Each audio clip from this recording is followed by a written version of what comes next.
Welcome and good evening, dear students. Today we are going to study a very important topic, that is manufacturing industries or agro-based industries. Basically, we are going to talk about here the main two industries, that is sugar industry, textile industry, khadi industry, that is included in handloom. Okay, so we are going to study about the major industries which are in our syllabus for CISE 2023-24. So starting with this chapter, we are going to talk here about manufacturing or agro-based industries. So we'll start with a short introduction, that is India is one among the top 10 most industrialized country of the world. Means India is developing nation, so number of industries are being built here, and it is a developing nation. So for any developing nation, industries plays a very great importance in its economy.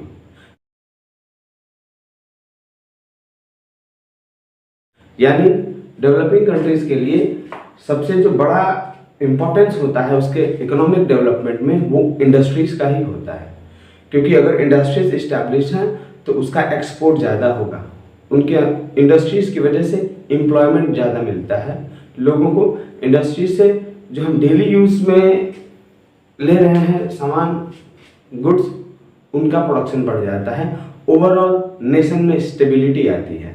अगर आप छोटा सा example है China का, तो China it is the developed nation, isn't it? What is the basic reason behind that? उसके पीछे जो बेसिक कारण था, चाहे यूएसए ही आप ले लें, जो डेवलप्ड कंट्रीज हैं उनके डेवलप्ड होने का सबसे बड़ा जो रीज़न है वो है industries.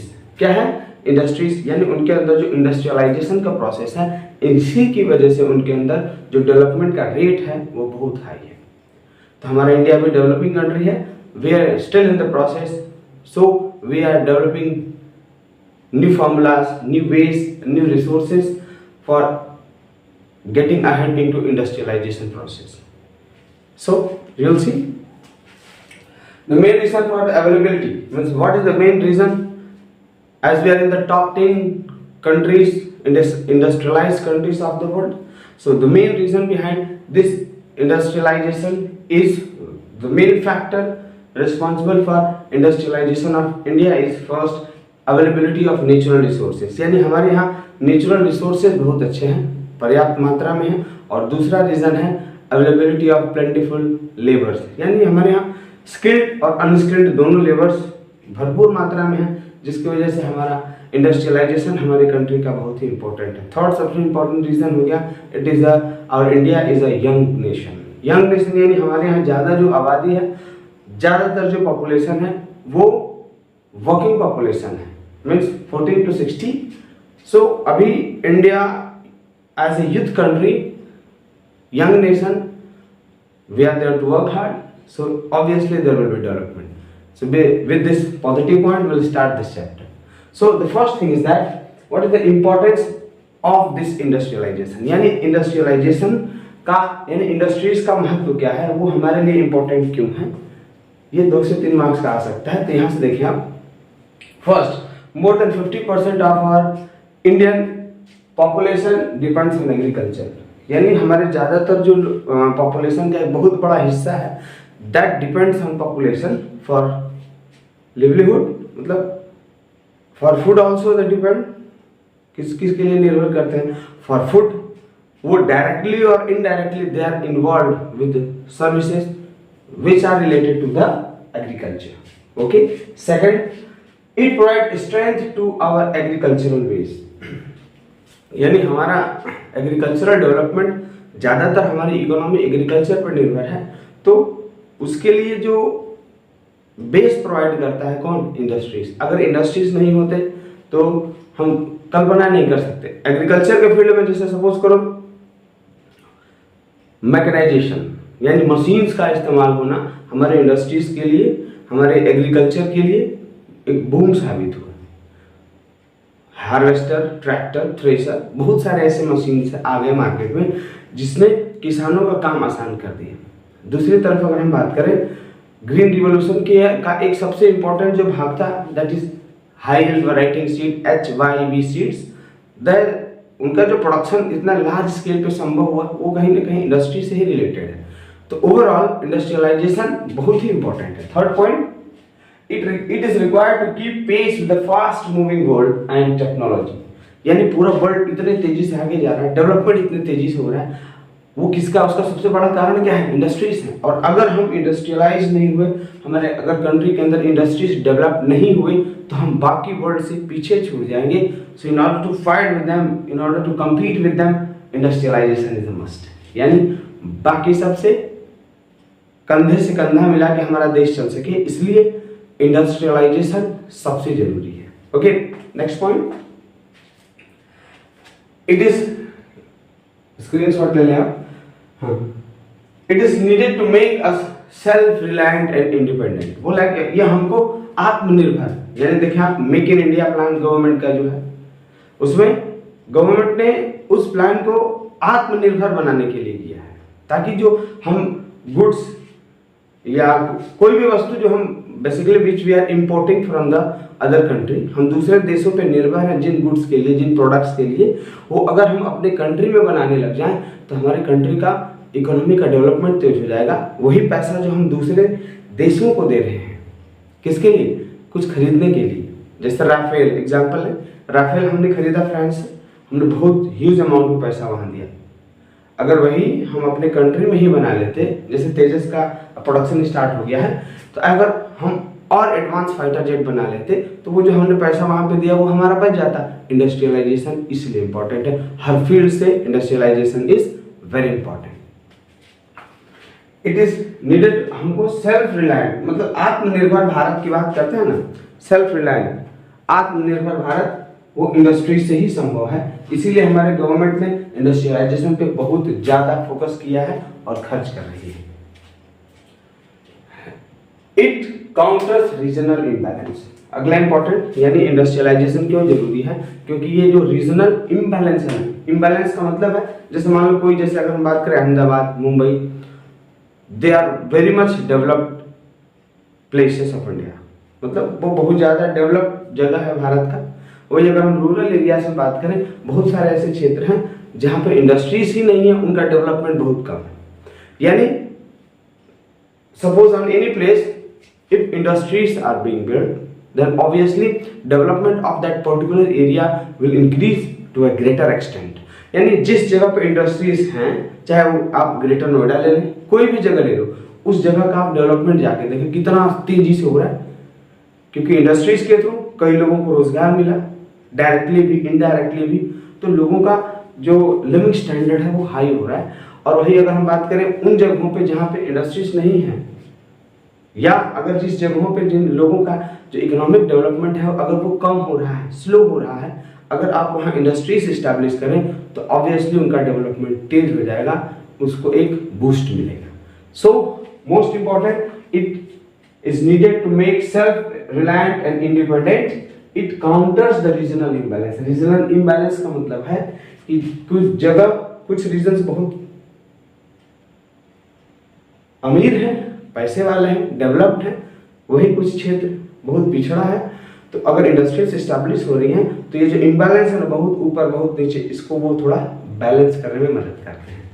It maintains favourable balance of the trade. Favourable balance of the trade का मतलब, सपोज करिए if you are totally dependent on import, आप हर चीज खरीद रहे हो, जब आप हर चीज खरीद रहे हो तो आपका जो फॉरेन एक्सचेंज है, यानी आप खरीदोगे किसी कंट्री से तो आपको उसके लिए पैसा पे करना होगा, किसी फॉर्म में हो सकता है, डॉलर हो गया, कुछ भी हो गया, तो आप पैसा दोगे तो आपका कंट्री का पैसा जाएगा ना, तो इकोनॉमिकली आपका जो मनी है वो दूसरे कंट्रीज में ड्रेन करेगा, तो ऑब्वियस है कि आपका डेवलपमेंट स्लो हो जाएगा, विकास धीरे होगा, आप गरीब बनोगे।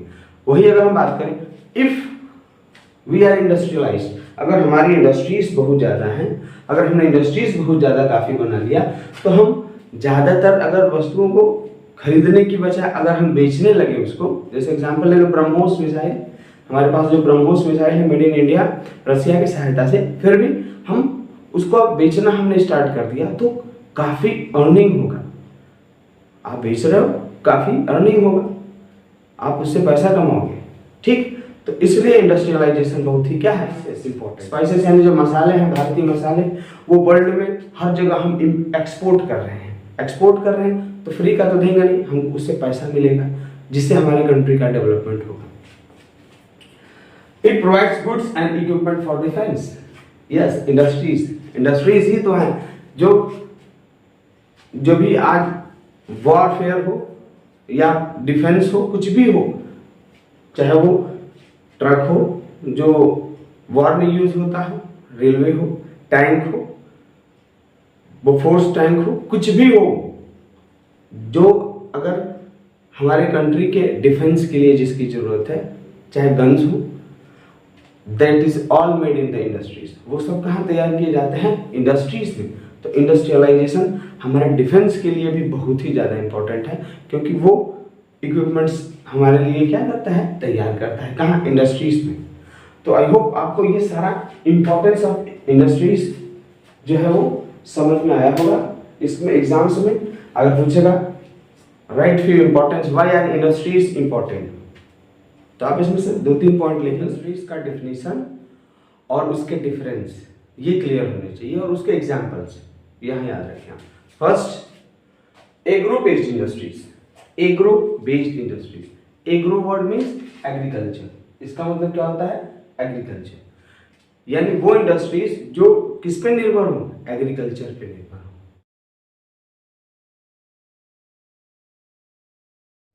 किसके लिए, for their raw materials, means the industries which are dependent on agriculture for their raw materials are called agro based industries. Okay, example देखते हैं, देख लो। These are the group of industries which depends on raw material produced by the agricultural sector। यानी ये किस पे निर्भर है, agriculture पे। किसके लिए, रॉ मटेरियल्स के लिए। आप इन इंडस्ट्रीज को क्या बोलोगे, एग्रो बेस्ड इंडस्ट्रीज। एग्जांपल देख लेते हैं। अच्छा, it comprise mainly of consumer goods, यानी इसमें ज्यादातर जो लोकल यूज करते हैं ना लोग, कंज्यूमर गुड्स, उसी के लिए बनाए जाते हैं। एग्जांपल्स देखें, टी इंडस्ट्रीज का एग्जांपल हो गया, cotton, jute, textile, sugar, coffee, मतलब ये सारे इंडस्ट्रीज एग्रीकल्चर पे निर्भर है। एग्जांपल लेते हैं, अगर सपोज करो आप शुगर इंडस्ट्री है या शुगर मिल है, अगर किसान शुगर केन का कल्टीवेशन नहीं कर रहा है, यानी शुगर केन यानी गन्ना ईंख नहीं बो रहे हैं अगर हम, तो शुगर केन यानी जो शुगर मिल है उसका रॉ मटेरियल नहीं मिलेगा उसको, तो शुगर नहीं मिलेगा। तो बहुत सारे ऐसे इंडस्ट्रीज हैं जो एग्रीकल्चर यानी खेती पे निर्भर करते हैं। क्यों, for the raw materials they are considered to be the agro based industries. आप इसका डेफिनेशन याद रखेंगे और example. Okay, next industry is mineral based industries.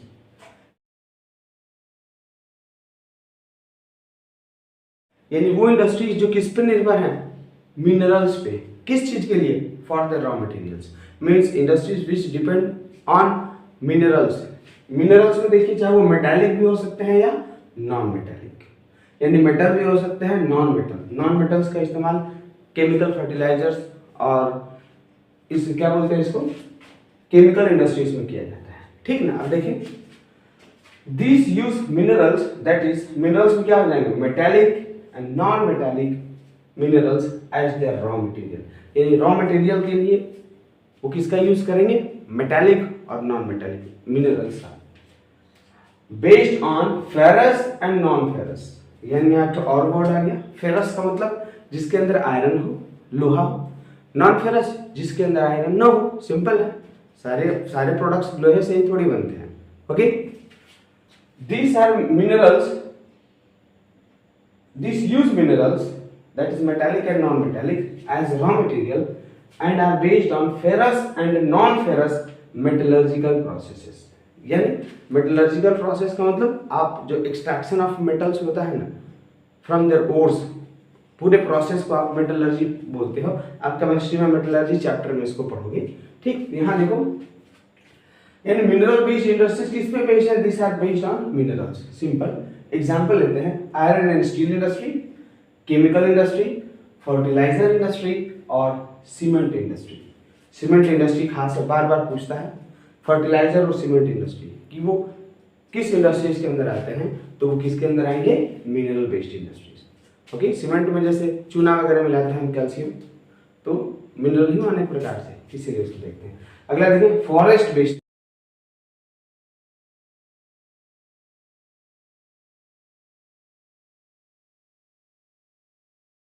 Industries. अगली कौन सी इंडस्ट्रीज है, फॉरेस्ट बेस्ड, यानी वो इंडस्ट्रीज जो अपने वो जो किस पे निर्भर है, फॉरेस्ट पे। जैसे प्लाईवुड की इंडस्ट्री ले लीजिए, प्लाईवुड जो नॉर्मल आप हर जगह देखेंगे, हर तरफ लगा हुआ है।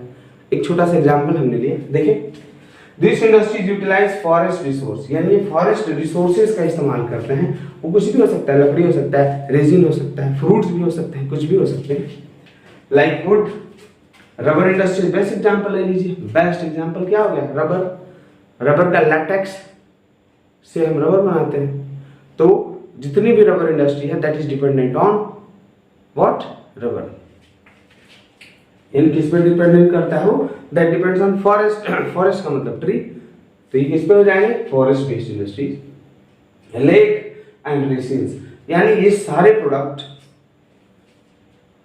कहां से मिलते हैं हमको, फॉरेस्ट से। कुल मिला के इंडस्ट्रीज विच आर डिपेंडेंट और based on the forest products are referred to as a forest based industries. Examples आप इसको याद रखेंगे। ओके, आप अपने खुद के दिमाग से भी एग्जांपल दे सकते हो, लेकिन हाँ वो सही होना चाहिए, थोड़ा सोच के देंगे। ये बिल्कुल एग्जाम इजी है, आपको इसका डेफिनेशन थोड़ा रट लेना है और examples. Done. Animal based industries, यानी इंडस्ट्रीज यूटिलाइजेस रॉ मटेरियल, यानी रॉ मटेरियल कहां से यूज करेगा, प्रोवाइडेड बाय द एनिमल्स, यानी जानवरों पे निर्भर है रॉ मटेरियल के लिए। एग्जांपल लेते हैं वूल, सिल्क, डेयरी। एग्जांपल लेते हैं वूल, सिल्क, डेयरी, लेदर, यानी ये सारी इंडस्ट्रीज। जैसे मान लो लेदर, डेयरी इंडस्ट्री की हम बात करें, दूध, अमूल वगैरह है, they are dependent on animals. Cow और बफेलो पे निर्भर है, इनके मिल्क पे निर्भर है। लेदर, बाटा कंपनी की अगर हम बात करें तो वो लेदर के लिए किस पे निर्भर है, एनिमल्स पे निर्भर है। वही अगर बहुत अच्छे अच्छे जो क्वालिटी के वूल आ रहे हैं, अंगूरा हो गया या कोई भी ऊन हो गया, that is also dependent on animals for their product.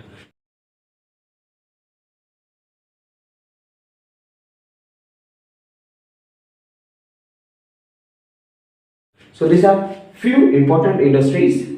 आप इसकी definition, that is on the basis of nature of product, यानी इससे पहले हमने जो इंडस्ट्रीज डील किया था वो थे on the basis of raw materials, यानी रॉ मटेरियल्स उनका कहाँ से आ रहा था, वो किस पे डिपेंडेंट थे, एग्रो बेस्ड एग्रीकल्चर पे थे, ठीक। और mineral based they were dependent on minerals, forest based forest पे निर्भर थे। तो वहां हमने देखा था those industries were dependent on various raw materials, they obtained their raw materials from different sources।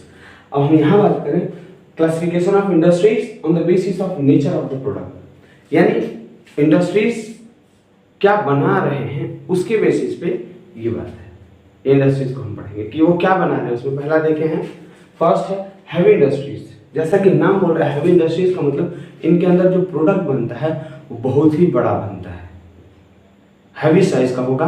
इसके लिए इनको इन्वेस्टमेंट बहुत ज़्यादा करना होता है, बहुत ज़्यादा नंबर ऑफ लेबर होते हैं, बहुत बड़ा ये एरिया ऑक्युपाई करता है, इनका टर्नओवर बहुत ज़्यादा होता है, बहुत बड़े अमाउंट में होता है, तो ऑब्वियस है इनका प्रॉफिट भी बहुत ज़्यादा होता है।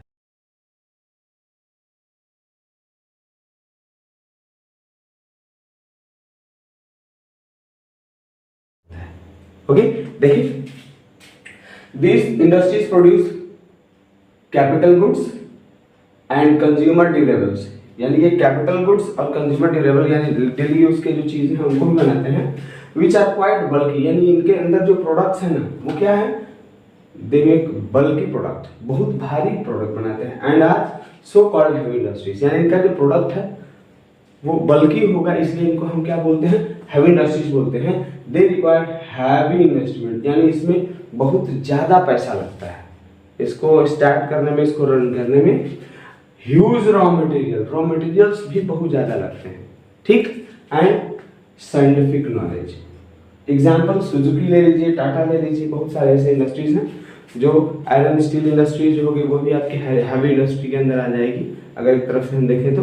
ठीक, तो इसमें सबसे जो खास हो गया आपका सुजुकी या टाटा ले लें, इसमें जो प्रोडक्ट है वो बहुत ही हैवी बनाते हैं, वो ऑटोमोबाइल्स कंपनीज के अंदर आ सकते हैं। साइंटिफिक रिसर्च भी चाहिए, रॉ मटेरियल भी चाहिए और ह्यूज इन्वेस्टमेंट चाहिए, और इनका जो प्रोडक्ट होता है वो बल्कि होता है, इसलिए इसका नाम क्या पड़ गया, हैवी इंडस्ट्रीज। दूसरी तरफ इसका जो दूसरा टाइप है that is light industries. Light industries जैसा कि नाम बोल रहा है, जो इनका प्रोडक्ट बनेगा वो क्या होगा, हल्का बनेगा। देखिए, this industry produce goods which are light in weight, जिसका वजन क्या होता है, हल्का होता है। इट इन्वॉल्व्स लेस कैपिटल, यानी कम पैसा खर्च होता है। लेस वर्कर, इसमें कम वर्कर होते हैं हैवी के कंपैरिजन में। एग्जांपल ले लेते हैं तो साइकिल की इंडस्ट्री हो गई, सीविंग मशीन की इंडस्ट्री हो गई, ग्राइंडर वगैरह, इन सब की जो इंडस्ट्रीज है ये किसके अंदर आएगी, आपकी लाइट इंडस्ट्रीज के अंदर आएगी। ओके, सो आई होप आपको ये हैवी और लाइट का कॉन्सेप्ट समझ में आ होगा। देखिए,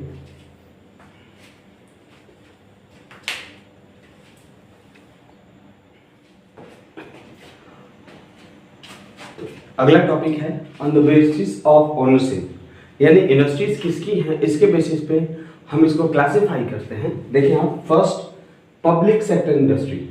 पब्लिक सेक्टर इंडस्ट्री का मतलब वो इंडस्ट्री जो सरकारी है, मतलब which is owned bye either central government और स्टेट गवर्नमेंट। ठीक है ना, आप देखें इसको, दिस इंडस्ट्रीज आर ओन्ड और मैनेज्ड बाय सेंट्रल गवर्नमेंट और स्टेट गवर्नमेंट। या तो ये केंद्र सरकार की होगी, उसका मैनेजमेंट या उसका खुद का होगा, या state government, which includes public utility industries like railways, post office, telegraph, oil refineries। यानी इसमें ज्यादातर जो पब्लिक के इस्तेमाल के लायक जो पब्लिक यूटिलिटीज के लिए ये इंडस्ट्रीज बनाए गए होते हैं। जैसे आप देखें, जैसे रेलवेज हो गया पब्लिक के लिए, post office, telegraph, oil refineries, यानी ये सारी industries this are all build by either central government or state government. These are all industries for public utility, और इनको पब्लिक के सर्विस के लिए बनाया गया है। जैसे पोस्ट ऑफिस हो गया, टेलीग्राफ हो गया, ये सारी इंडस्ट्रीज हो गया। ठीक, कुछ एग्जांपल्स और देख लेते हैं जो एग्जाम से पूछ सकता है, उसका फुल फॉर्म भी पूछेगा। ओके, देखिए फर्स्ट भेल, भारत हैवी इलेक्ट्रिकल्स लिमिटेड, जरूर आप याद रखें इसकी फुल फॉर्म। सेकंड है GAIL, gas authority of India limited. Third OIC यानी इंडियन ऑयल कॉर्पोरेशन। अगला है SAIL, steel authority of India limited. तो ये इंडस्ट्रीज हैं जो गवर्नमेंट की हैं, सरकारी हैं, इसको आप पब्लिक सेक्टर इंडस्ट्री बोलते हैं। ठीक, आगे बढ़े अगर हम, दूसरा है आपका private sector industries. This industries our own और मैनेज्ड बाय ए इंडिविजुअल, यानी इसका कोई सरकार, स्टेट गवर्नमेंट और सेंट्रल गवर्नमेंट से कोई लेना देना नहीं, ये किसी एक इंडिविजुअल की है, जिसका मालिक कोई एक पर्टिकुलर आदमी हो सकता है। जैसे जियो ले लें हम, जियो देख रहे हैं मुकेश अंबानी, वही है, वैसा ही देखो। दिस इंडस्ट्रीज आर ओन और मैनेज्ड बाय एन इंडिविजुअल और ए ग्रुप ऑफ इंडिविजुअल, यानी एक का भी हो सकता है या ग्रुप ऑफ इंडिविजुअल भी हो सकते हैं। एग्जाम्पल देखते हैं इसका, इन्फोसिस, विप्रो, रिलायंस इंडिया लिमिटेड, इसके कुछ एग्जांपल्स हैं। ओके, आई होप आपको समझ में आ जाना चाहिए। थोड़ा ये बेसिक है जो दिया है ज्योग्राफी के लिए, तो कुछ ऐसे इंडस्ट्रीज को हम बस कवर अप कर ले रहे हैं। ठीक ना, आगे देखिए, फिर आपका है joint sector industries. Joint sector industries का मतलब वो इंडस्ट्रीज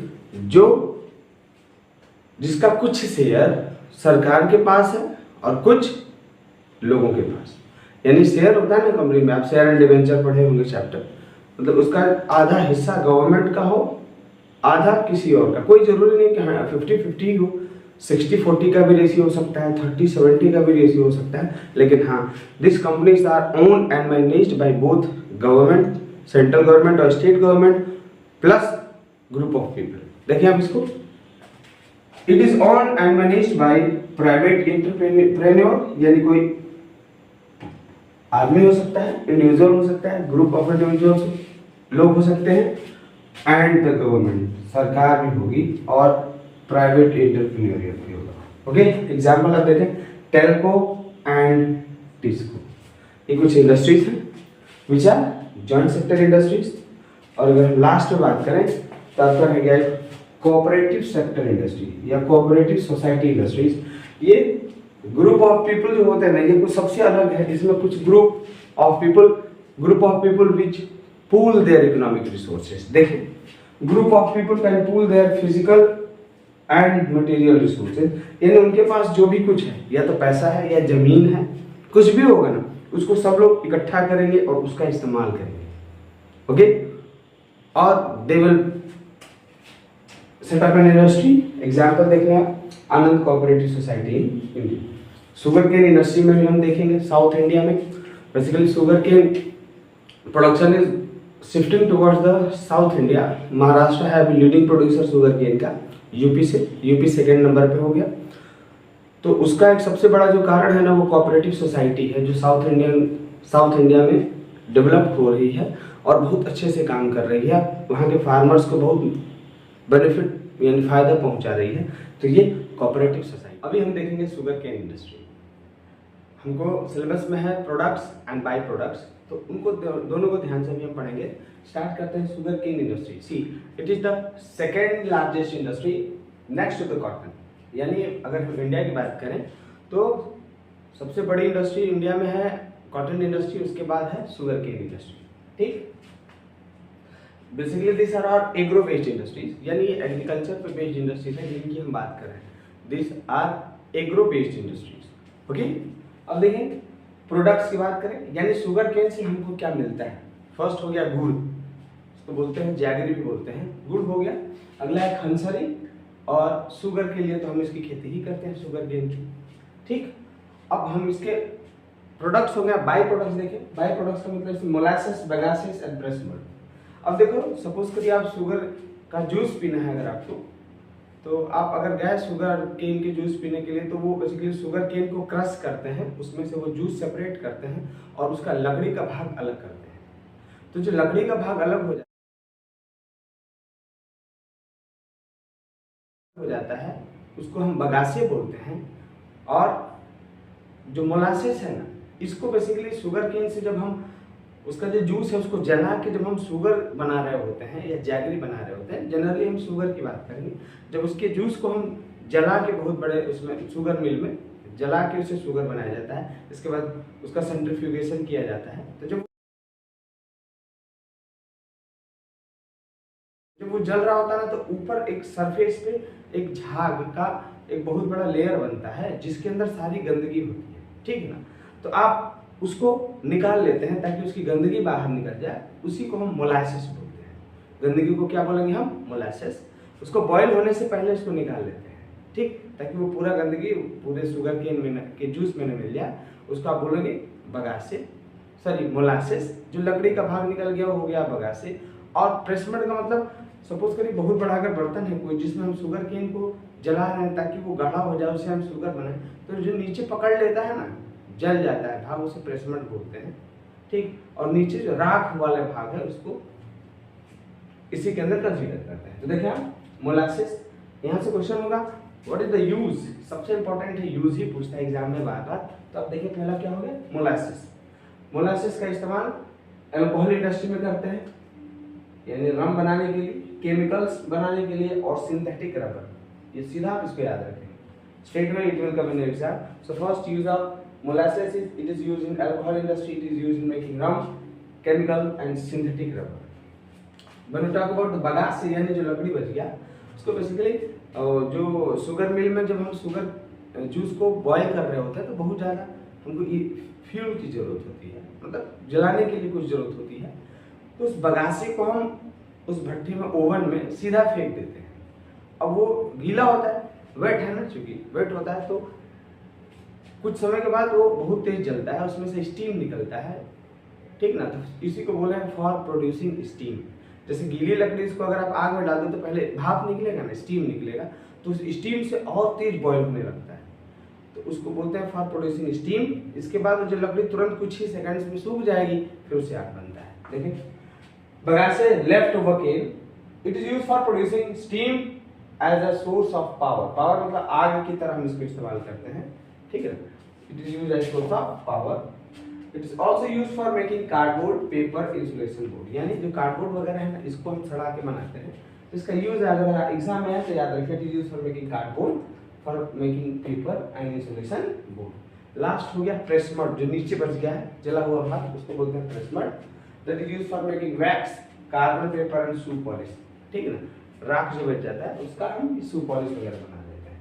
अगर हम बात करें डिस्ट्रीब्यूशन, यानी भारत में सबसे ज्यादा शुगर केन का प्रोडक्शन कौन सा स्टेट कर रहा है, which state is the leading producer of sugar cane, that is Maharashtra, that is Maharashtra. Now question will be asked why Maharashtra is the leading producer of sugar cane, यानी महाराष्ट्र में सबसे ज्यादा शुगर केन क्यों प्रोड्यूस हो रहा है, उसका दो रीजन है। First, because of the marine type of climate, यानी मेराइन टाइप ऑफ क्लाइमेट में देखिए बेनिफिट क्या है, पहला न बहुत ज्यादा गर्मी होगी तो लू का असर नहीं होगा, बहुत ज्यादा ठंडी तो फ्रॉस्ट का असर नहीं होगा। मेराइन टाइप ऑफ क्लाइमेट है तो मॉडरेट क्लाइमेट होगा ना तो उसको ज्यादा इक्वेबल क्लाइमेट मिलते हैं, इससे जो सुक्रोज का कंटेंट है वो बढ़ जाता है, ठीक, एक हो गया marine type of climate and longer crushing season. Crushing season का मतलब जैसे सपोज करो आप नॉर्थ इंडिया में हो which is experiencing continental type of climate, so here it is very cold in winter and very hot during the summer. Basically this sugar cane is harvested during the winter season. Winter season यानी जब दिसंबर में first week में जब छुट्टी होती है ना winter vacation, first week से यानी मान लो दिसंबर के ही मंथ में हम इसको हार्वेस्ट कर रहे होते हैं, टेम्परेचर बहुत ही गिर जाता है। तो नॉर्थ इंडिया में बेसिकली जो फार्मर है ना वो सोचता है कि जितना जल्दी हम शुगर केन हार्वेस्ट कर लें, क्योंकि जनवरी के मंथ में और खतरनाक टेम्परेचर नीचे गिरने वाला है और ठंड आने वाली है, ऐसा है। तो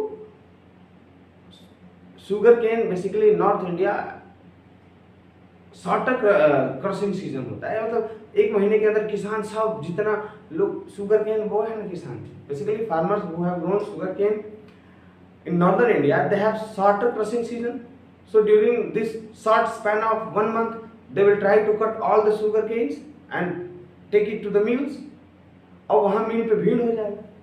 यहाँ शॉर्टर क्रशिंग सीजन ये सबसे बड़ा ड्रॉबैक है कि शुगर केन इंडस्ट्री किधर मूव हो रहा है, साउथ इंडिया की तरफ। साउथ इंडिया में मेराइन टाइप ऑफ क्लाइमेट, आराम से वो 1 नहीं 2 महीने में आराम से धीरे धीरे वो काटते हैं, जिससे शुगर मिल्स पे भीड़ नहीं होता है और किसानों को प्रॉब्लम नहीं होता है, ठीक।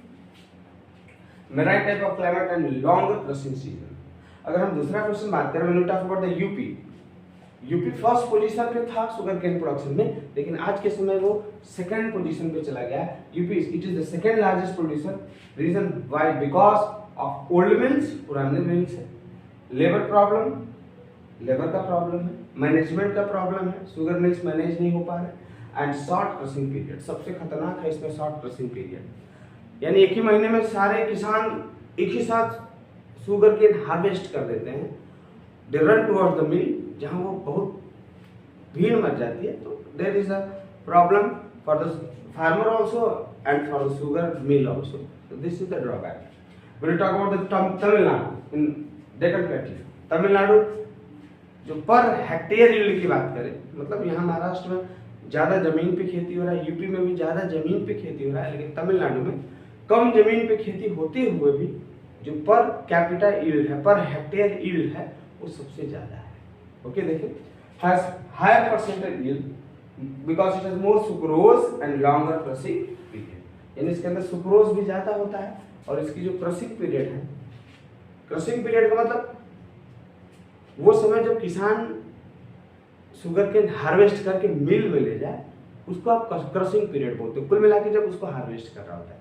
नॉर्थ इंडिया में सिचुएशन बहुत एक्यूट हो जाता है, खतरनाक हो जाता है, क्योंकि दिसंबर के महीने में और जनवरी में बहुत खतरनाक ठंड पड़ने वाली होती है और पड़ रही होती है, तो किसान जल्दी जल्दी उस ठंड से बचने के लिए शुगर केन को हार्वेस्ट कर देते हैं, तो क्रशिंग सीजन छोटा हो गया।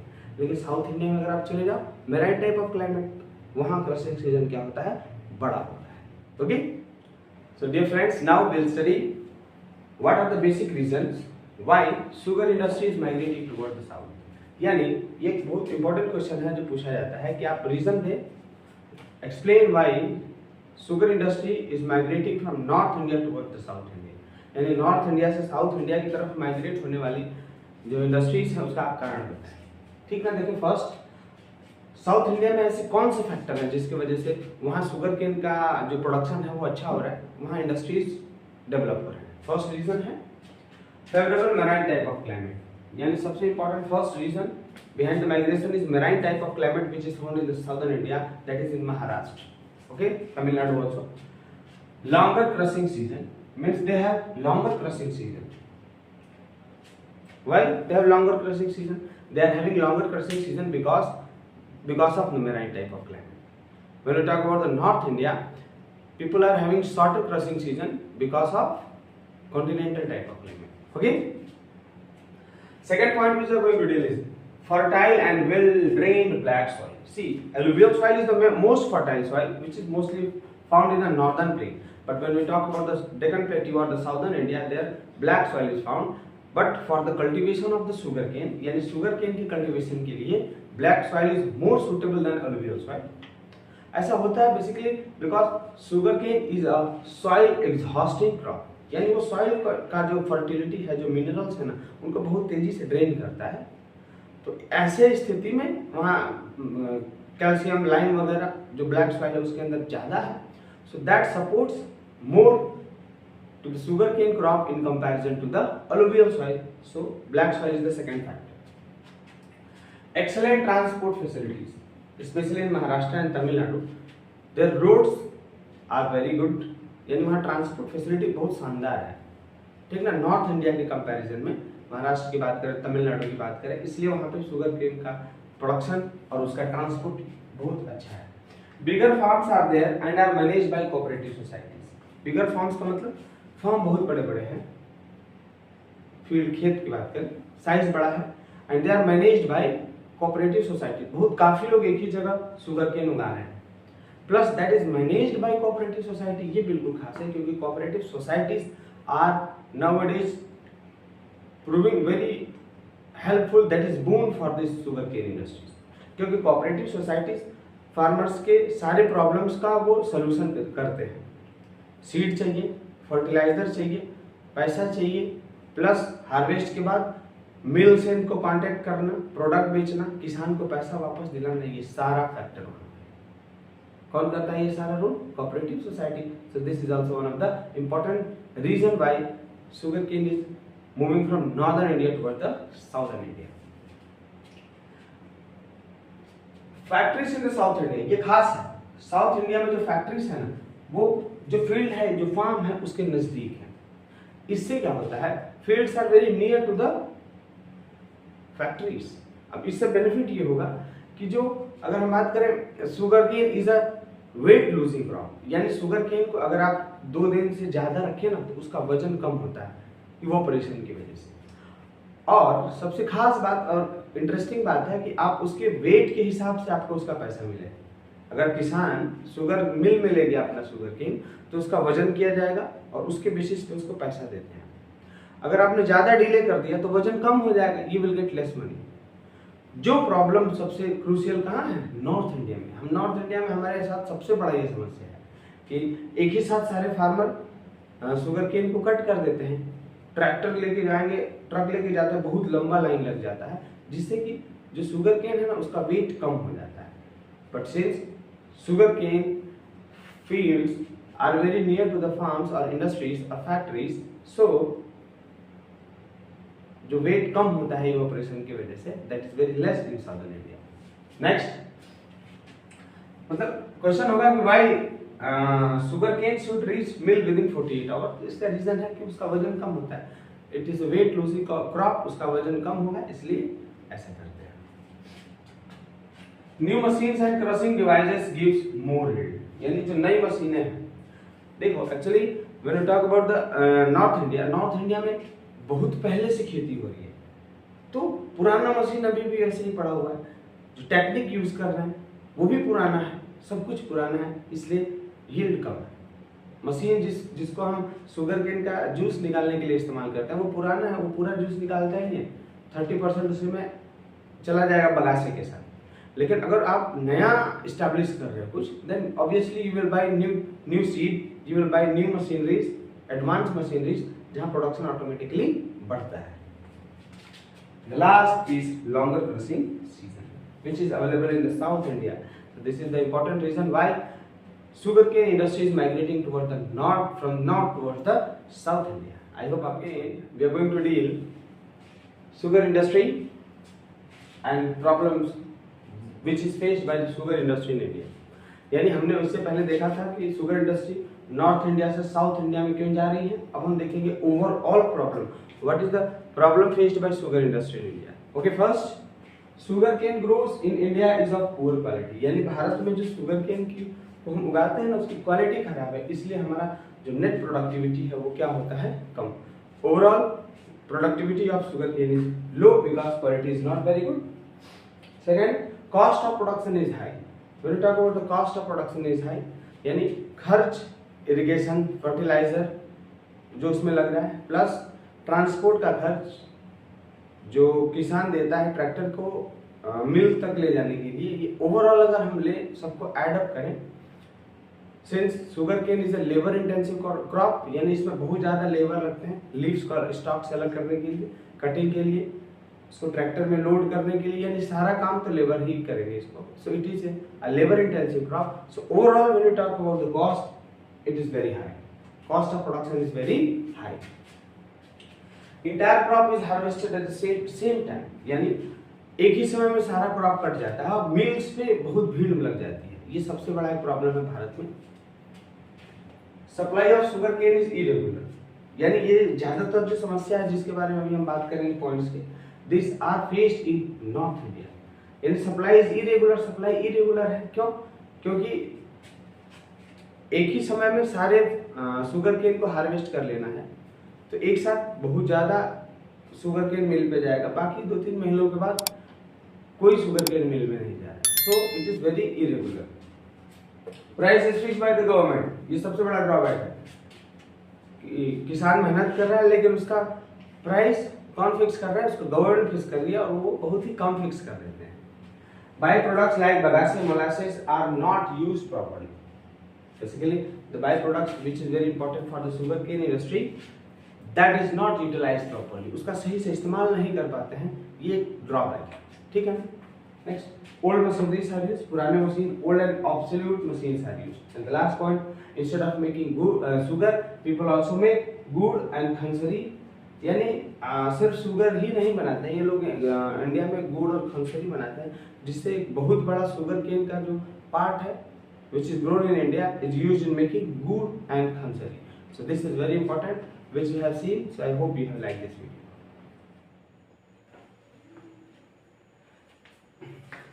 So dear students, now we'll start with the cotton textile industry. So as we know that India is the leading producer of cotton in the world with a total production of 6,423 metric tons. So India is one of the largest cotton producing country of the world. It is also one of the largest cotton exporting country of the world. जो production सबसे ज़्यादा हो रहा है तो obvious सी बात है हम एक्सपोर्ट भी ज़्यादा करेंगे। Okay, so basically when we talk about the cotton textile industries which is in our syllabus in this ICSE CISE 2023-24, so basically cotton textile industry, basically here it is classified into two parts, that is handloom and powerloom.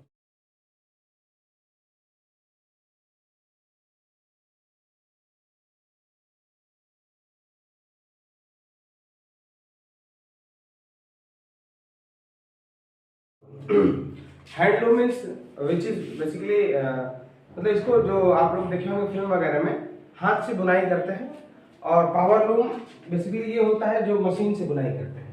ठीक, so handloom it is consist of nearly 1/4, और ये सारे states में common है जैसे UP, Bihar, MP, Rajasthan etcetera.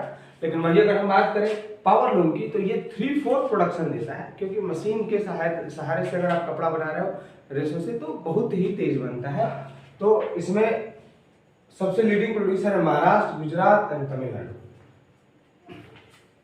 तो ये थोड़ा आप स्टेट्स को नाम उनका याद रखेंगे, leading producer Maharashtra, Gujarat and Tamil Nadu. Okay, when we talk about the Mumbai and Ahmedabad, Bharat के अंदर मुंबई एंड अहमदाबाद, मुंबई और अहमदाबाद जो है ना ये लगभग हमारे 50% जो कॉटन प्रोडक्शन है उसको करते हैं, इसलिए इनमें बहुत खास हो जाता है। क्या Mumbai has been the most important center of textile production in India so it is called cotton polish of India. यहाँ से बहुत ही इंपॉर्टेंट बार बार क्वेश्चन पूछता है कि किसको आप ऑप्शन देगा, बोलेगा किस जगह को हम कॉटन पॉलिश बोलते हैं। Cottonopolis of India Mumbai. It is also called Lancashire of India, हो गया आपका मुंबई। क्वेश्चन पूछेगा क्यों, आप बोलेंगे यहाँ प्रोडक्शन बहुत ज्यादा है, क्योंकि उसका जो कंडीशन है फेवरेबल है बहुत कॉटन टेक्सटाइल के प्रोडक्शन के लिए। ओके, नेक्स्ट अहमदाबाद, ये जो फर्स्ट रैंक का है, अहमदाबाद रैंक सेकंड, ये दूसरे नंबर पे है। Being the second largest producer, it is called Manchester of India. यानी अगर कॉटन टेक्सटाइल इंडस्ट्री की अगर हम बात करें भारत के अंदर, तो फर्स्ट रैंक पे है मुंबई और दूसरे रैंक पे है कौन सा, अहमदाबाद। इसलिए इनको हमने अलग अलग नाम दिया। मुंबई को बोलते हैं Lancashire and cottonopolis of India, और अहमदाबाद को बोला जाता है Manchester of India. So I hope आपने इससे पहले हमने उसके कुछ बेसिक कॉन्सेप्ट और इम्पोर्टेंट सिटीज को पढ़ा। अभी हम देखेंगे रीजन्स, मीन्स रीजन वाई। हमने इससे पहले देखा था महाराष्ट्र, मतलब कि अगर बात करें अहमदाबाद और Mumbai, basically why Ahmedabad and Mumbai have maximum production, यानी अहमदाबाद और मुंबई में सबसे ज़्यादा प्रोडक्शन क्यों हो रहा है, उसका रीज़न देख लेते हैं। क्योंकि ये रीज़न 1 या 2 मार्क्स का पूछ सकता है कि अगर आप बोले उसको cottonopolis Lancashire of India, so reason वो पूछ सकता है what is the basic reason why it is called so the first basic reason is proximity to raw materials, यानी जो raw material चाहिए इसको, raw materials are available in very near by the area of Deccan Tract, यानी जो Deccan plateau है वहां से इसको जो कॉटन टेक्सटाइल्स है उसका रॉ मटेरियल उसको मिल जाएगा। यानी ये रॉ मटेरियल बिल्कुल पास है, पहला फायदा, जिसकी वजह से अहमदाबाद और मुंबई में ये जो कॉटन टेक्सटाइल इंडस्ट्री है इसका प्रोडक्शन बहुत ही हाई है। दूसरा अगर हम बात करें क्लाइमेटिक कंडीशन, यानी ऐसे कौन से क्लाइमेटिक कंडीशन है जिन्होंने कॉटन प्रोडक्शन या कॉटन टेक्सटाइल का यहाँ पे इस्टेब्लिशमेंट और प्रोडक्शन बढ़ाया है, उसमें से सबसे इम्पोर्टेंट है ह्यूमिडिटी। कौन सा है, humidity means presence of humid air. वहाँ जो ह्यूमिड एयर होता है ना, उसकी वजह से जो कॉटन के रेशे होते हैं वो जल्दी टूटते नहीं हैं, तो थोड़ा बड़े बड़े साइज के जो कॉटन के रेशे हैं वो मिलते हैं, जिसकी वजह से जो कॉटन का प्रोडक्शन है वो बढ़ जाता है। तो यहाँ सबसे इंपॉर्टेंट रीजन हो गया आपका ह्यूमिडिटी। Third transport. अब अहमदाबाद और मुंबई वहाँ पूछना ही नहीं है transport, it is very well connected to all the routes, that is it is connected to very well developed roads, ports भी हैं, तो ट्रांसपोर्ट बहुत ही शानदार है। आगे हम बात करें पोर्ट फैसिलिटीज भी यहाँ है, इसका उदाहरण है आपका कंडला पोर्ट। और लास्ट हो गया आपका पावर। अगर हम पावर की बात करें तो पावर ये मिलता है इसको वेस्टर्न घाट से। कहाँ मिलेगा, वेस्टर्न घाट से मिलता है। वेस्टर्न घाट पे जो टाटा हाइड्रो इलेक्ट्रिसिटी प्लांट है, पावर प्लांट, वहाँ से इनको क्या मिल सकता है, पावर मिलता है, बिजली मिलता है। और लास्ट बात करें मार्केट, तो मार्केट पूछना ही नहीं है, ये हर जगह इसके प्रोडक्ट्स की डिमांड है, तो ट्रांसपोर्ट अच्छा होने की वजह से ये हर सारे मार्केट्स में इसका सप्लाई बहुत ही अच्छा होता है। अगर हम आगे बात करें इसके प्रॉब्लम्स क्या है, ये problems that is faced by cotton industry. The first problem is shortage of raw material. Basically this is the critical problem, यानी रॉ मटेरियल्स का ही शॉर्टेज हो जाता है, जिसके लिए हमको दूसरे कंट्रीज पे डिपेंडेंट होता है किसके लिए, रॉ मटेरियल्स के लिए, जैसे चाइना हो गया, युगांडा हो गया, दूसरी अदर कंट्रीज।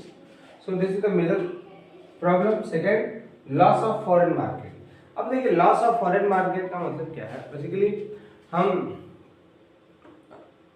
फॉरेन मार्केट्स में हमारे प्रोडक्ट का डिमांड नहीं है, this is the loss of foreign market. और इसका रीजन होता है सबसे फर्स्ट, हमारा जो गुड्स है होते हैं, बेसिकली जो फिनिश प्रोडक्ट्स हैं, दे आर वेरी कॉस्टली, वो बहुत ही महंगा होता है। उसका कारण हमारा पुराना एब्सोल्यूट मशीनरी वगैरह हो गया।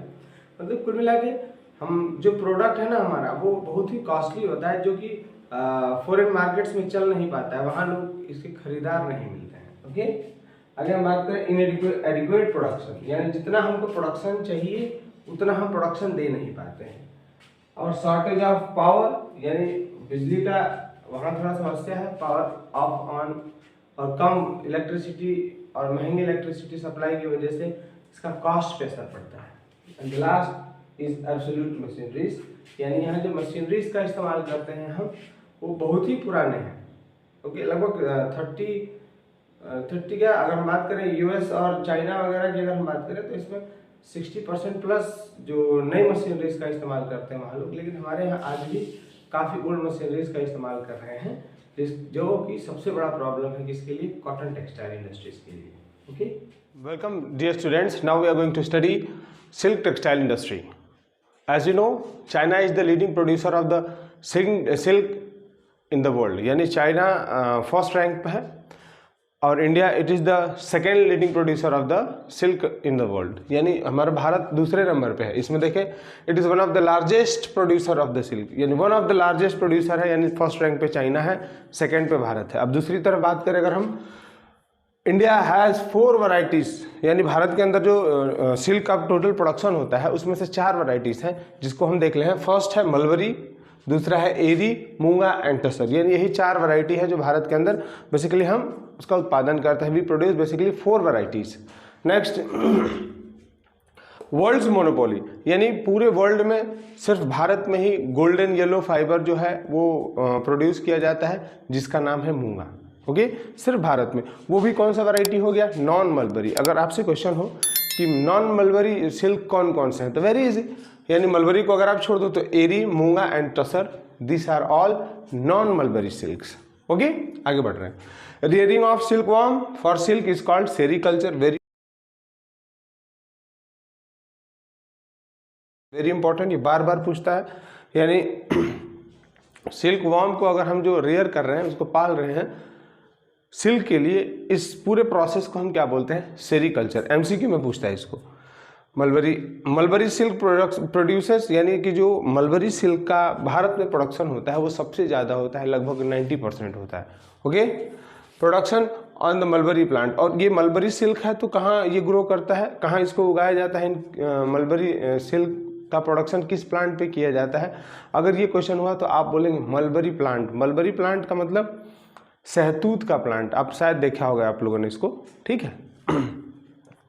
इसमें कर्नाटका, आंध्र प्रदेश, सबसे ज़्यादा प्रोडक्शन है कर्नाटका, फिर आंध्र प्रदेश, फिर वेस्ट बंगाल, तेलंगाना, तमिलनाडु, आसाम, बिहार, तो ऐसे बहुत सारे स्टेट्स हैं इंडिया के अंदर जिनके अंदर इनका प्रोडक्शन कंटिन्यूसली होता रहता है।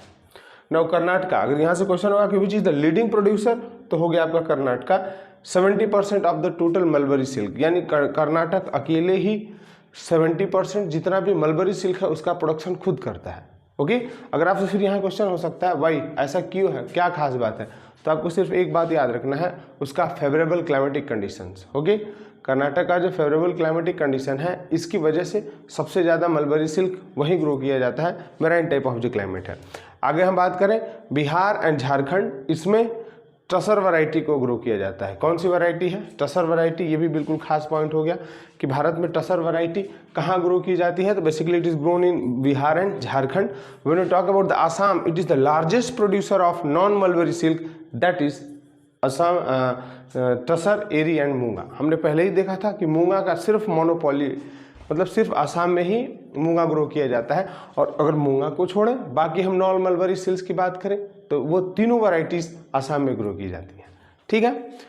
Next, what are the problems of this silk textile industry, यानी इस सिल्क टेक्सटाइल इंडस्ट्री का सबसे बड़ा समस्या क्या है उसके बारे में थोड़ा सा फोकस कर लेते हैं। 1-2 नंबर का क्वेश्चन हो सकता है। Competition from the artificial silk, यानी ये basically rearing of silk from the silk worm, it takes time, मतलब उसका लाइफ साइकिल कंप्लीट होगा, कोकून, लार्वा, पीपा, एडल्ट, ये स्टेज कंप्लीट होगा तब तो आपको मिलेगा सिल्क। लेकिन वही अगर हम बात करें आर्टिफिशियल मार्केट से, तो वो केमिकल से तुरंत बना लेते हैं वो, तो ये सस्ता भी होता है और ड्यूरेबल भी है। सबसे बड़ा कंपटीशन इसी का होता है। Better and cheap quality of silk is obtained from China, सस्ता भी और बेटर क्वालिटी दोनों मिल जाता है। कहाँ, चाइना में। चाइना में जब अच्छा क्वालिटी भी मिल जाए और सस्ता भी मिल जाए तो लोग उसे खरीदना प्रेफर करते हैं in comparison to the Indian silk. Next, change in the price, यानी ये जो प्राइसेस है ना इनका अप एंड डाउन्स लगा होता है, वो डिपेंड करता है बहुत सारे फैक्टर्स पे, प्रोडक्शन पे, रेन पे। तो ये जो चेंजेस इन प्राइसेस है ना ये फार्मर को भी अफेक्ट करते हैं और मिल को भी अफेक्ट करते हैं, तो यहाँ ये सबसे बड़ा प्रॉब्लम है। Next, it needs power loom, यानी ये पावर लूम की ज़रूरत है ताकि प्रोडक्शन बहुत तेज़ी से बढ़े और कंपटीशन का जो दौर है उसको थोड़ा सा क्या कर सकें, हम उसको हैंडल कर सकें। So overall this are the important points which are very important for this examination ICSE। सो आप इसको देखें और ध्यान से इसको याद रखें। और अगर आप प्लीज़ न्यू व्यूअर हैं then please share and subscribe my channel. Thank you, have a great day, जय हिंद।